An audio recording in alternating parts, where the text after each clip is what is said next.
Hi, my name is Tylie Thompson, and today I'm going to be talking about the communication accommodation theory, developed by Howard Giles. This theory falls under the socio-psychological tradition and is especially relevant in intercultural communication settings. The theory explains how people adjust their communication styles, like their speech, tone, word choice, depending on who they're talking to. This adjustment is usually either done to gain approval or emphasize social distance. So when I learned about this theory specifically, it immediately made sense to me.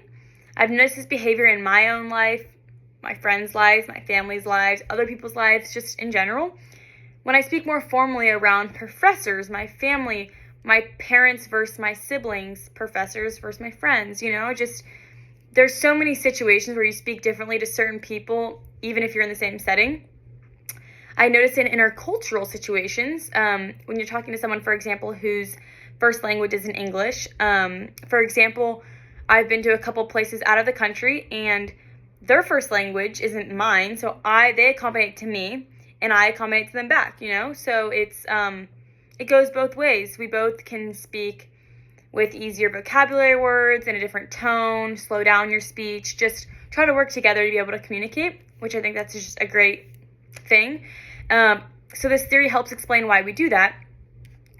Now that I understand this theory, I realize how powerful communication is in shaping our social relationships. This theory is testable. Researchers have studied patterns and how people accommodate during conversations, especially in social settings. Studies have analyzed real conversations, even recorded the difference in different countries and how people speak, the difference in the vocal tone, pacing, vocabulary used to determine how they're converging or diverging in these different situations. The theory is coherent and well-organized. It clearly distinguishes between two key strategies: convergence, when you adapt to be like the other person, or divergence. You emphasize your differences. It explains the motivations behind each, such as wanting approval or reinforcing a group identity.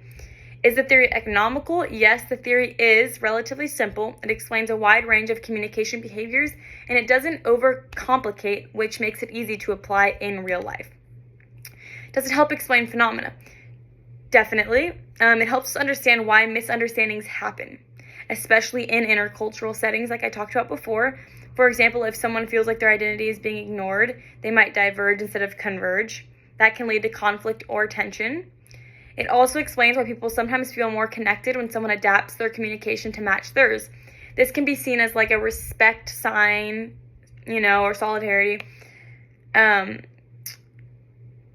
Something that I kind of want to talk about a little bit, just like a little example, is how I personally prefer talking on the phone to people or in person other than texting, because I feel like texting can get misconstrued or turn into something that you didn't mean by a simple sentence.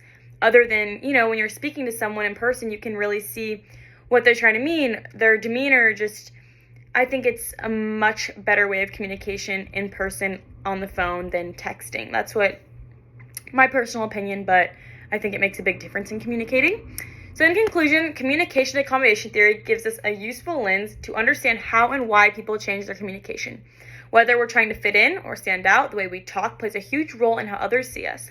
By becoming more mindful of these shifts, especially in intercultural settings, we can become both more effective and respectful communicators. Thank you.